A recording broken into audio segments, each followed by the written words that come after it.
cura e eu ajudo pacientes com câncer a chegarem na remissão por meio da alimentação. Seja muito bem-vindo.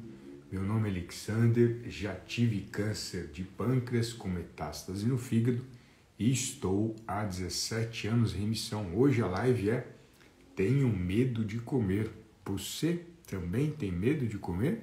Então, se você tem, essa live é especial para você e eu peço que você deixe aqui o seu comentário sobre essa situação. Tenho medo de comer e eu quero muito ajudá-lo nesse momento, porque o medo é um sentimento que pode atrapalhar muito o seu tratamento. Em especial, pessoas com câncer precisam comer, precisam se nutrir para superar esse momento delicado, esse momento difícil, que pode levar muitos até a morte por falta de uma boa alimentação. Então, vamos trazer a nossa amiga, a querida bebida detox, a melhor que existe. Brindar essa manhã. Eu quero muito agradecer a presença de vocês aqui, da Ju, da Mônica, da Elga, da Jânia, e quero muito que vocês compartilhem esse conteúdo com os grupos de WhatsApp, com as pessoas que vocês amam, com as pessoas que estão lidando com essa doença, exatamente porque a ação correta durante o câncer pode salvar a sua vida. Vou repetir, a ação correta durante a sua vida, durante o seu tratamento, pode salvar. Não adianta ter informação, não adianta ter conhecimento, se você não agir da maneira correta. Por isso eu trago o melhor conteúdo de nutrição e oncologia para vocês que estão navegando aqui nas redes sociais. São mais de 500 lives que eu produzi gratuitamente, exatamente para que você se aproxime mais de uma alimentação saudável e, consequentemente, se aproxime também de uma alimentação para remissão. Qual que é o principal medo que eu percebo nas pessoas que estão tratando o câncer? Muitas vezes elas imaginam, elas acreditam que se comer açúcar, se comer carne, se comer trigo, se comer leite, são os 4 principais alimentos ou grupos, assim eu vou falar, que trazem terror para as pessoas com câncer. Porque muitas vezes quando a pessoa é diagnosticada com câncer, ela quer buscar um culpado. Ela quer buscar o que eu fiz de errado para desenvolver o câncer. Eu, quando estava lá atrás, também achei que, na verdade, eu não tinha um culpado, né? Mas eu achei que eu tinha pecado e Deus tinha me castigado. Foi a primeira sensação que eu tive. Deus apagou isso do meu coração imediatamente e eu foquei em ter a remissão, foquei em ter a cura imediatamente. Eu falei, o que eu preciso fazer para me libertar disso? Ainda bem que eu não abracei o terrorismo alimentar, porque, na minha visão, o terrorismo alimentar tem matado mais do que o câncer. Tanto que as pessoas se desnutrem durante o câncer, começam a perder muito peso, principalmente em cânceres do sistema digestório, câncer do fígado, câncer de vesícula biliar, câncer de pâncreas, câncer de intestino, câncer de pulmão, desnutrem muito, fazem com que você perca muita massa muscular e a pessoa morre. E ela morre antes mesmo da doença se manifestar plenamente. Isso ocorre por informações erradas durante o tratamento. Dentre elas, eu vou colocar essas 4. A pessoa tem medo de comer qualquer coisa com açúcar, tem medo de comer qualquer coisa com trigo, tem medo de comer qualquer coisa com leite, tem medo de comer qualquer tipo de carne. Ela começa cada vez mais a perder massa muscular, perder imunidade, perder peso e morre. Morre por quê? Por falta de informação. Como diz a Bíblia, por falta de conhecimento, meu povo perecerá, e o povo que está com câncer, as pessoas que estão com câncer, estão morrendo cada vez mais pelo besterol divulgado nas redes sociais, por receitas medíocres e por tratamentos idiotas. Não estou desmerecendo a pessoa que criou esse tratamento, mas o tratamento é idiota porque ele não traz vida para a pessoa, ele traz morte, ele traz desespero, ele traz cada vez mais uma inquietação de tentar resolver algo que é possível, que é viável, mas quando você tem um nutricionista cuidando. Começando pelo açúcar, é importante a gente entender que não importa o que você faça na sua alimentação, sempre vai ter açúcar no seu sangue. Vou repetir. Não importa o que você faça na sua alimentação, que você consuma dieta cetogênica, low carb, que você se torne vegetariano, sempre vai ter açúcar no seu sangue, porque nós somos seres humanos e o ser humano precisa de açúcar para poder desempenhar as atividades. Não tem como você desenvolver uma técnica ou alguma situação para eliminar esse açúcar. É a mesma coisa que você falar que é possível um ser humano viver sem oxigênio. Não é possível viver sem oxigênio, não é possível viver sem água, não é possível viver sem açúcar. Essas três substâncias, né, elas são necessárias para que todas as células do seu corpo funcionem, inclusive a célula cancerígena. Então não tem como eu tirar todo o oxigênio seu, não tem como eu tirar todo o açúcar seu, não tem como eu tirar toda a água que você precisa para sobreviver. É necessário que a gente tenha um ajuste fino dentro da realidade do metabolismo do câncer para que você possa viver mais e melhor. E esse ajuste fino não funciona com dieta cetogênica. Não existe prova científica de que todo paciente com câncer vai se beneficiar com dieta cetogênica. Isso é uma falha. O que é dieta cetogênica, Alexander? Normalmente existe uma certa discussão acadêmica, né, até qual valor seria a dieta cetogênica, mas de forma geral, até 50 gramas de carboidrato por dia, a pessoa ela teria uma dieta cetogênica, ou seja, ela conseguiria produzir corpos cetônicos, que são normalmente produzidos quando você come mais proteína e gordura. E o carboidrato seu no dia praticamente não ultrapassaria de 2 bananas, ou de uma fruta que tem um pouquinho mais de carboidrato.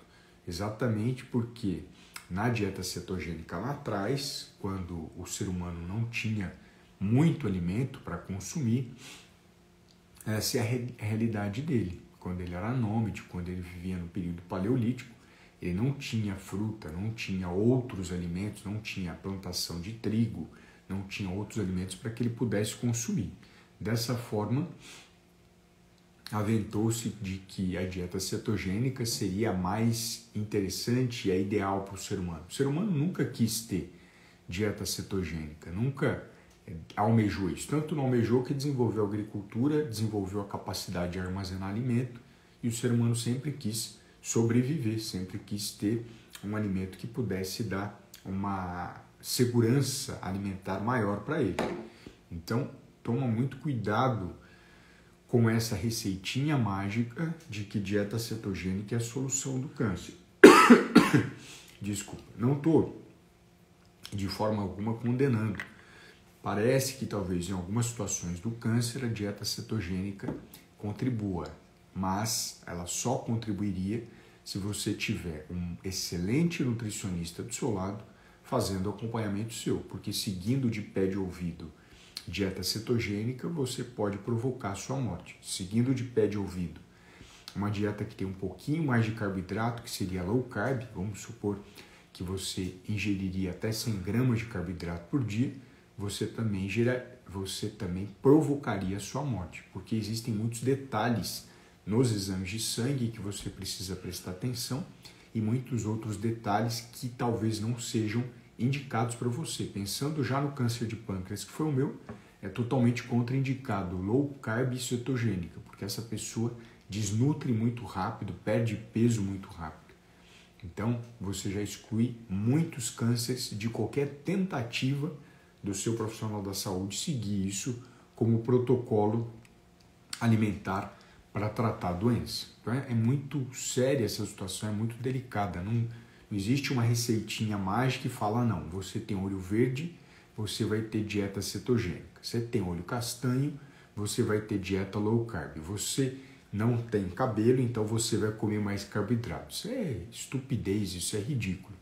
Existem vários pontos que o nutricionista avalia para entender qual vai ser a melhor alimentação. Nos meus pacientes, eu personalizo alimentos afetivos durante o tratamento dele para que ele possa enfrentar a doença e tento incluir outros alimentos, aumentar a quantidade, ajustar a ordem para que você tenha mais saúde. Então, o meu paciente com câncer hoje em remissão, ele consome uma pequena dose de açúcar, nada que comprometa a saúde dele, e é extremamente importante que o profissional tenha essa flexibilidade e essa sensibilidade. A Elizabeth, eu detesto essas dietas malucas, né? Sem dúvida, tá certa você, porque o profissional que tem que ter a competência de personalizar. A minha alimentação prescrita não é cetogênica e não é low carb para os pacientes. Já prescrevi para outros grupos de pacientes que não paciente com câncer, dieta cetogênica e dieta low carb, mas não é o foco deste tratamento para os 6 milhões de pacientes com câncer. A Elizabeth, detesto essas dietas, tudo terrorismo, exatamente, porque é assim que eles dominam vocês, com medo, né?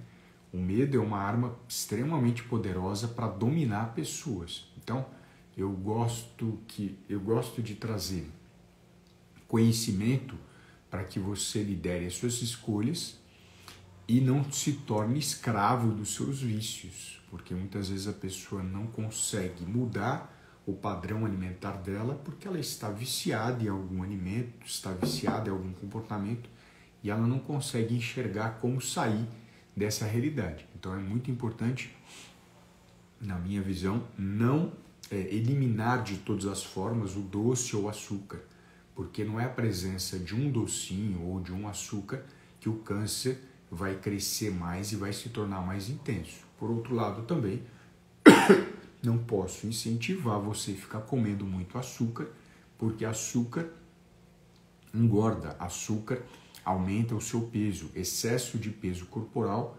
esse sim é um alimento para o câncer. Muita gordura no seu corpo produz de forma desequilibrada hormônios que podem interferir no tratamento oncológico.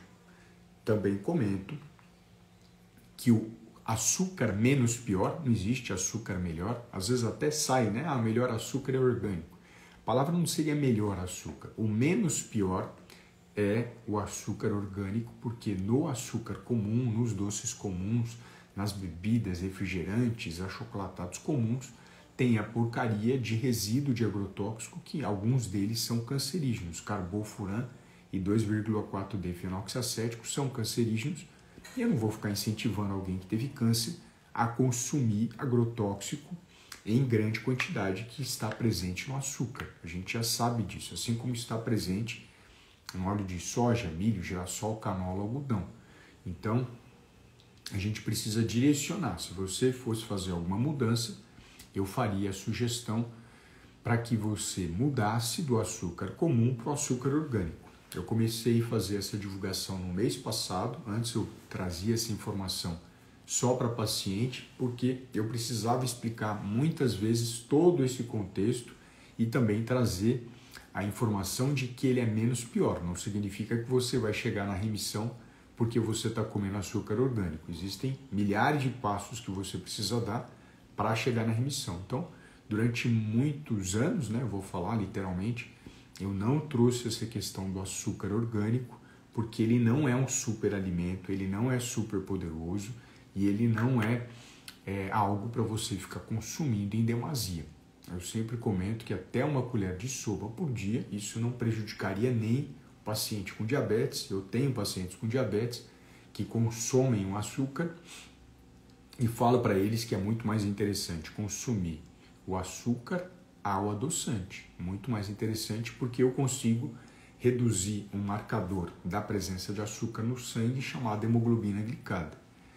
Então, se for para escolher doce, faça uma escolha mais interessante ou menos pior, que é o açúcar orgânico, que normalmente é encontrado em vários supermercados. Ele é um pouquinho mais caro do que o outro, mas eu fico até feliz nesse lado dele ser mais caro, porque você não enche as tampas, não entope a sua vida de açúcar que não precisa fazer parte da sua vida.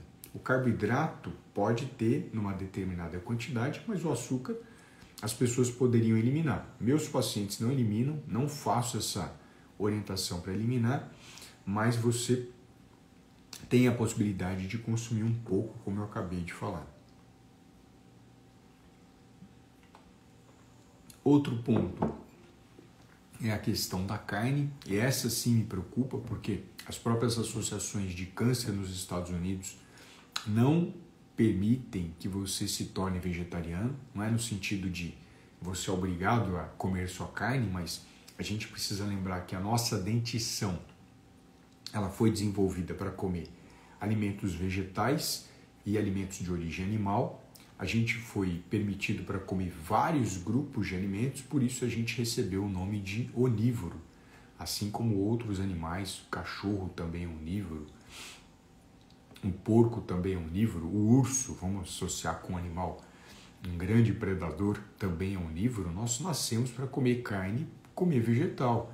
É falsa a informação de que a nossa dentição e o nosso sistema digestório foi feito para comer só vegetal, assim como é falsa a informação de que nós nascemos só para comer carne.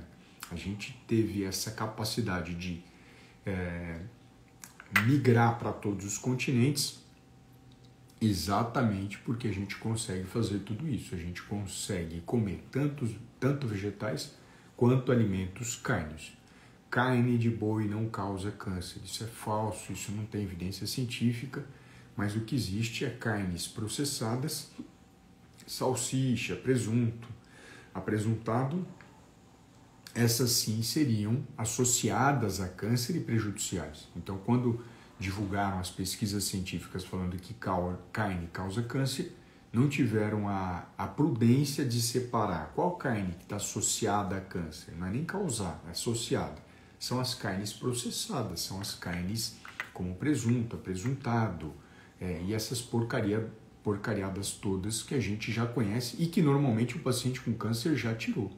Ele já fez isso. Por outro lado, também você não é obrigado a comer carne de boi. Você pode comer sem problema algum, sem peso algum na sua vida, a questão da carne de boi, ou pode comer o frango, ou pode comer o peixe, ou pode comer os ovos, ou pode comer o porco, se assim você quiser. Então tire esse medo da carne também. A Mônica, o cuscuz faz mal? Teve câncer de pâncreas? Vamos pensar em todos os cânceres. O cuscuz faz parte de um prato regional, de um prato típico. Eu não proíbo meus pacientes de comer cuscuz, eles continuam comendo, tá bom? Em relação à parte de leite, a gente entra na história do inflamatório, que se tornou tão comum, né? Não pode tomar leite, não pode comer nada com glúten, porque o glúten é inflamatório, porque o leite é inflamatório. Vamos individualizar as orientações e não achar que todo mundo está no mesmo balaio? Existem pessoas que são alérgicas a leite, existem pessoas que são alérgicas a glúten ou têm tolerância a glúten, são duas coisas diferentes, intolerância e alergia, mas para esses grupos todos, o leite e glúten não são bons, porque ele tem uma alergia, porque ele tem uma intolerância. Quem tem doença celíaca, que é intolerância ao glúten, essa pessoa pode chegar a ter 16 diarreias, 16 não, mais de 30 diarreias por dia, me perdoe. Ou seja, ele se desnutre, ele perde muita água, perde muito peso. Então, para que eu vou dar glúten para alguém que tem doença celíaca? Eu mato essa pessoa, não devo fazer isso. Assim como é que eu vou dar leite para alguém que é alérgico? Não tem condição. Para essas pessoas isso é inflamatório, mas isso é uma pequena parcela da população. Isso não representa os 6 milhões de pacientes com câncer ou os 32 milhões de pacientes com câncer que tem no mundo. Então é possível que existam doses de leite e glúten para essa pessoa comer, ajustando as preferências alimentares e os desejos que essa pessoa tem. Então eu faço esse ajuste para os meus pacientes e tento perceber até que dose de leite, dose de glúten não vai trazer prejuízo. Porque até mesmo para quem é saudável, dependendo da dose de leite e de glúten, pode ser prejudicial, assim como é prejudicial você tomar muita água. Então existe uma dose adequada, tá bom? Então a live hoje que eu trouxe era para que a gente pudesse desmistificar um pouquinho desse terrorismo alimentar. Acho que a palavra mais interessante é essa. O terrorismo tem matado mais do que o câncer. As pessoas estão cada dia mais paranoicas com a alimentação por pegar informações de quem não tem experiência, e você torna a sua alimentação um inferno, torna a sua alimentação cada dia pior, cada dia mais difícil. Por isso, aproveito para convidar você para a jornada Alimentação para Acelerando a Remissão do Câncer, que é um evento gratuito, 100% online, e vai ocorrer no final desse mês, dia 31/7, dia 2 de agosto e 4 de agosto. Basta você clicar no link da bio, tanto no TikTok quanto no Instagram, e você vai fazer parte do grupo do WhatsApp, e por esse grupo você vai receber todas as informações, todos os caminhos para acessar esse conteúdo. Ah, mas eu já assisto você no Instagram. Que legal, fico feliz. Mas esse conteúdo é para quem está interessado e comprometido. Então ele vai ser fora dessa plataforma Instagram e vai ser fora dessa plataforma chamada TikTok. Apenas pessoas inscritas terão acesso ao conteúdo. Se você estiver inscrito, seja muito bem-vindo. Se não estiver, ainda dá tempo e você vai ter esse privilégio, essa oportunidade. Tá bom? Então a mensagem de hoje era essa: eliminar um pouco desse terrorismo para que você se aproxime de uma alimentação saudável e em seguida se aproxime da remissão. Tenha um bom dia, fiquem com Deus e obrigado aqui pelos comentários e pela participação.